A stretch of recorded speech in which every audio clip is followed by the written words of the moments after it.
Are you doing the closet? Is that all done? Is the pills all done? I was going to close it up. Jar of it. Because it's right in the sun. Where is it? It's right here, the big old. Brad just left us from right here. He says, I'm going to do a big day today. Mm-hmm. He's done that so many times too. Where it's going to be a big day, and then he's like, you know, So it does it all the time. I was saying like this. wrote me in. You can tell Brian, yeah, I'm here for a long day. I'll be here until whenever. And then usually like 4 hours. Then he's like, yeah, I'm not feeling it. We're back, man. Bye, kids. Gotta pick the kids up. School. Yeah. All right. Sounds good. Trump and Putin agree to a high-stakes peace deal. As these two lovebirds go off into the sunset, it looks like Vladimir Putin and Donald Trump have agreed to a peace deal.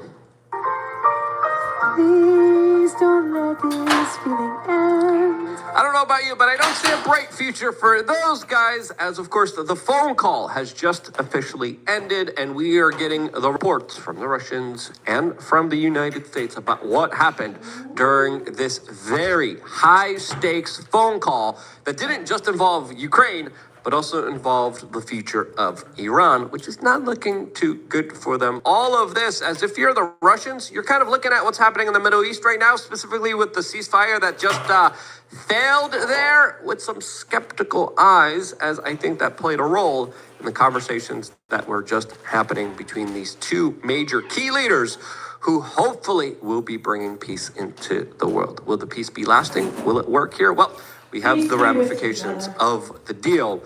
Let's get into it, as, of course, a few moments ago before the phone call began, Putin was delivering statements at a conference and even dismissed his own spokesperson who said, hey, you got to get on a phone call with Trump.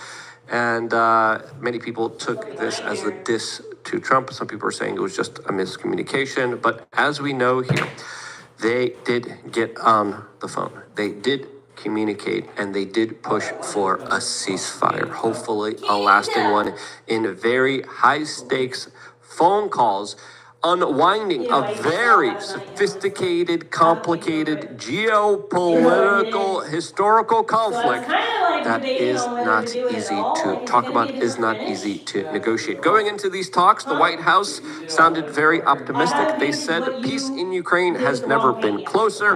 The Russians have been making statements saying, we want a ceasefire, but we want to make sure it lasts, and that this isn't done for a strategic way for the Ukrainians to rearm themselves and then re-engage us in this larger theater of war. As the White House has just officially issued a full statement declaring that both leaders agreed that this conflict needs to end with a, quote, lasting peace. They also stressed the need for improved bilateral relations between the United States and Russia. Quote, the blood and treasure that both Ukraine and Russia have been spending in this war would be better spent on the needs of their people. Absolutely agreed. Especially when you're able to make financial deals rather than just blow each other up. Again, too many Slavic men have lost their life here, and it is an absolute tragedy to allow this to continue further. The statement goes on saying this conflict should have never have started and should have ended long ago with sincere and good faith peace efforts. Why didn't it? Well, Boris Johnson, the UK, got involved when the Russians and the Ukrainians had a deal, by the way. They were like, yeah, this makes sense. This is stupid. Let's end it. Boris Johnson flew over as soon as he heard peace deal was going to be made. I got to go over there. He went to the Ukrainians and said, no, you're not. Niet. You're not going to sign it. The Ukrainians agreed. And now looking back at it, that guy led to not just more Ukrainian lives being lost here, but more Ukrainian territory. And if the Ukrainians would have initially agreed to that peace deal, they would have saved so much of their territory, so much of their land, so many of their young men that now have been lost forever. For what? And that question needs to be on Boris Johnson. That question needs to be on all the warmongers and all these neocons and all these bad faith liberals that were escalating and propelling this conflict. The White House statement goes on. The leaders agreed that the movement to peace will begin with an energy and infrastructure ceasefire, as well as technical negotiations on implementation of a maritime ceasefire in the Black Sea. Full ceasefire and permanent peace, these negotiations will begin immediately in the Middle East. So, okay, it looks like leaders from all the countries will be now going to probably Saudi Arabia, sitting down and saying, okay, let's do this step by step here. First, we're going to make sure we're not going to be targeting our energy infrastructure. We're not going to be going after the power stations, the oil refineries, and we're going to make sure that we're able to have energy. Then we're going to make sure, okay, now we're going to stop bombing and attacking each other in the Black Sea. Then we're going to make sure that we're going to stop fighting in these territories, and we're going to have permanent peace here step by step. The statement goes on, saying the leaders spoke broadly about the Middle East as a region of potential cooperation to prevent future conflicts. That's big here, especially with what just happened earlier this morning. The statement goes on. They further discussed the need to stop proliferation of strategic weapons and will engage with others to ensure the broadest possible application. The two leaders shared the view that Iran should never be in a position to, quote, destroy Israel, as of course that was also a key component here, and it confirms what we were telling you, that specifically, it's not just one peace deal about Ukraine. This is bigger deals. This is also about potentially ending all nuclear weapons on the face of this earth. And it looks like the deal is far more broader, far more bigger than a lot of people have expected it to be. Now, this comes at a very crucial time for the Ukrainians that, even according to Forbes now, lost a significant amount of manpower and hardware in the Kursk region that they decided to invade and occupy in Russian territory. As Forbes is reporting, that Ukraine just abandoned some of their best weapons in this territory, which confirms the reports that we were telling you from our very detailed research into this. We were looking into communications, we were looking into videos. Yeah, no, it looks good, right? Of drugs coming after Ukrainian harm. Yeah, that second cup helped around the state season. Yep. It looks like all those. But I wanted you to fucking feeling in these. With the big one? Yeah, but you didn't get the frame for it. You have to get the full frame thing that goes, they click on the size of it. Yeah. So do you want me to just like leave the ceiling then? And you do it later? Yeah. Okay. I'm trying to do it Saturday, but Alright. it's just put like super uniform. If we had a big 18-inch roller. Dude, it would just be so nice. It was good. It's funny because I saw a guy using one in like a construction video or whatever, and I literally sent the video to him and I was like, well, have you seen these before? Yeah. And then you came and like there was one, he had bought one, I was like, yeah, but they didn't get the frame for it. yeah, I didn't know anything about it. I just saw the damn guy using one on the internet and I was like, that is cool. Tonight, I'm going to be taking some magnesium glycinate in my meal that I'm going to be probably having in an hour or two. I'm going to be taking some essential fatty. And before taking anything from your body, do your homework. If it's taking a lot of work, you make sure that we have some of the best stuff on the market there. And we truly do. Check it out. Go shop it. And go look at what could be the next big game changer for you. To become the healthiest, most strongest, most amazing version of yourself. Now, let's get into some of these talking points that we're getting. As it's pretty clear now, Trump and Putin agreed to ceasefire, a temporary one, a one that they both said yes to, but now it's going to have Ukraine come to the Middle East and agree to the deal here. I think it's fair to assume here they are going to be agreeing to this. Now, this is the big thing here because Trump and Putin agreed that this peace will begin, quote, immediately in the Middle East. We also talk about enormous economic deals between U.S. and Russia. Russia is also offering rare earth minerals Till I can't go anymore. I gotta be somewhere at 5, so I'm leaving at 4:30. Okay, I don't even know what time it is. What time is it? 4:10. It's 4 something? 4:10. Okay. We'll share the spoils of all the bigger, more expensive, rare. Well, maybe I'll just be done then after this fall. I don't know. I don't know what to they'll go paint. Both of the nations talked about Middle Eastern cooperation between the United States and Russia, which is necessary to prevent war, as there is a war brewing. Both nations talked about cutting off their relationships, and both nations, of course, agreed on this Iran larger deal that would isolate them from any trigger support from the Russians. The Russians and the Iranians have had a big deal, specifically with growth between them, that allowed the Iranians to get advanced military fighter jets. The Iranians were able to supply the Ukrainians with a lot of the big kamikaze drones that made a huge significant impact in the theater of war. What we're finding out also is that this conversation lasted about 90 minutes, and so far we're saying that this is a step in the right direction. Fox News, with their sources to the White House, had this to say about this deal. This is a social media post from Fox News stating that President Trump and Russian President Putin are currently speaking on the phone about ending the war in Ukraine after President Pretty Trump interesting stated how the that United States has the power to end the war in Ukraine. have been That's weird. You are taking a live look. It's almost like the USA is actually the ones doing the war. It's literally great. Almost like That, it's a proxy war. to an ice hockey game. Crazy. America and Russian players. That's going to be fit here. Putin also laid out the argument that he wants Trump to stop all military aid to Kiev as part of the key conditions to resolve this conflict and to stop it. And it looks like so far Donald Trump has agreed to that, as we are still waiting for official confirmation from Donald Trump. Donald Trump usually has a way of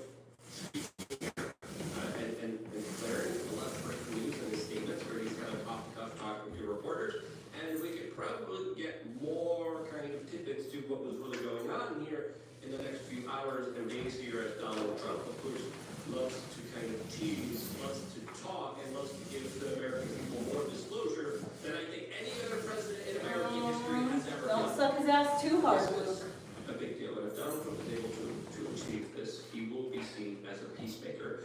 Something that has been questioned. He will be seen as a peacemaker while he's bombing Yemen. Over. He is making Because Israel asked him to. Tourist, most drug-addled, But that's what Epstein was for. starved. They sure do have these fucking politicians by the balls. The whole Epstein thing. Fucking Israel. Because, you know, he was a Mossad agent. Epstein. He's working for They're in a position where they have to Israel. agree. You look at the desertions, you look at the loss. And they are doing that thing where they conflate, like, anti-Semitism Also coming out with calling, like, Israel out for what they're doing. to ending all military aid and It's funny because, like, and these Ukrainians are very that's the one thing that the left is, like, actually correct about. And because they're such lunatics about everything else, nobody's listening. Looks like the United States will engage again. Because the left is, like, conflating it and making it a free Palestine thing. Free United States from Israel. Jeez. To ending this. First, this is the most important aspect here. This is going to If be they would just say free, you know, if they would just say USA first instead of free Palestine, the left and the right would accidentally unite. Step by step by step. There's also a lot of potential for rogue elements of the Ukrainian military, especially since there's so many different factions. There's so many different groups. There's also a lot of foreign mercenaries. So If you've never listened to him, you should listen to Ian Carroll. He's excellent for young men to listen to. He's not like Joe Rogan at all, but he's really smart. He was a former liberal that was just like, whoa, what the hell? But he just like follows the money and he just talks about facts. That's it. He just talks about evidence and facts and things that can be proven. Like anyone can do it. Like you could go find the same evidence he finds. So, and he encourages everyone to do that. Like, just go look for yourself. But yeah, he's really good. Really smart. And he's the only one that I found that I just like, so far, I agree with him on everything. So far.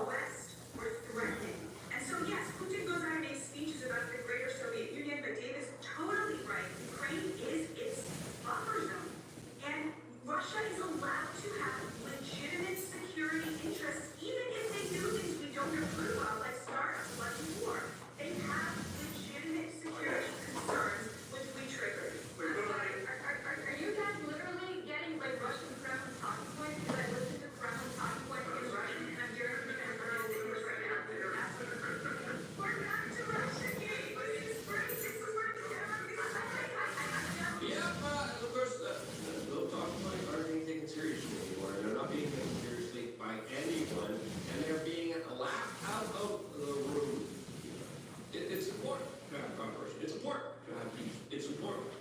actually consider, how do we make this deal where all of the sides, we hope Ukraine benefits too, but Ukraine's going to give up something, Russia's going to give up something, they're both going to gain something. And I think overall, the piece here that is being made here by Donald Trump is crucial and important. Now, the big worrying concern is not just kind of paramilitary rogue groups of the Ukrainian factions going off and potentially doing their own thing for the military conflict going against the Ukrainians here. That's not the only concern here, as a lot of people have kind of questioned the moves that Donald Trump is making in the Middle East right now as well. Just to be clear, from Yemen to Iran to Gaza to Russia, are losing blood. And that's the question that people are asking themselves, specifically with the major maneuvers. But where are these maneuvers being made here in the Middle East? Specifically when it comes to the bigger saber rattling against Iran as a way to have another leverage point for the Russian negotiations. And if I'm a Trump surrogate, that would be my talking point. But again, it was a very dangerous gambit. It was a very dangerous move. Donald Trump very proudly declared, I got the ceasefire in the Middle East. I was able to get it done.